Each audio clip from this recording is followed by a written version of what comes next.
ರಾಷ್ಟ್ರೀಯ ಹೆದ್ದಾರಿ 44ರ ಚಿಕ್ಕಬಳ್ಳಾಪುರ ಹೊರವಲಯದ ಅಗಲಗುರ್ಕಿ ಬಳಿ ಕಂಟೈನರ್ ಟ್ರಕ್ ಹಾಗೂ ಸ್ಲೀಪರ್ ಕೋಚ್ ಬಸ್ ನಡುವೆ ಭೀಕರ ಅಪಘಾತ ಸಂಭವಿಸಿದೆ. ಅಪಘಾತದಲ್ಲಿ ಬಸ್ನಲ್ಲಿದ್ದ 28 ಪ್ರಯಾಣಿಕರ ಪೈಕಿ 12 ಮಂದಿ ಗಾಯಗೊಂಡಿದ್ದಾರೆ. ಗಾಯಗೊಂಡವರಲ್ಲಿ ಇಬ್ಬರ ಸ್ಥಿತಿ ಗಂಭೀರವಾಗಿದೆ. ಅವರನ್ನು ಹೆಚ್ಚಿನ ಚಿಕಿತ್ಸೆಗಾಗಿ ಬೆಂಗಳೂರಿಗೆ ರವಾನಿಸಲಾಗಿದೆ ಎಂದು ವರದಿಯಾಗಿದೆ.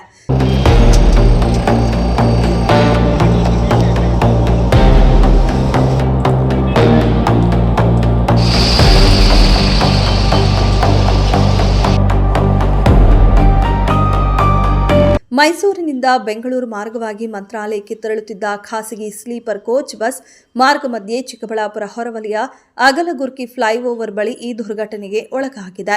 ಡಿಕ್ಕಿಯ ರಭಸಕ್ಕೆ ಬಸ್ನ ಮುಂಭಾಗ ಸಂಪೂರ್ಣವಾಗಿ ನುಜ್ಜುಗುಜ್ಜಾಗಿದೆ. ಸ್ಥಳೀಯರ ನೆರವಿನಿಂದ ಬಸ್ನಲ್ಲಿ ಸಿಲುಕಿದ್ದ ಗಾಯಾಳುಗಳನ್ನು ಹೊರತೆಗೆದು ಆಸ್ಪತ್ರೆಗೆ ರವಾನಿಸಲಾಯಿತು.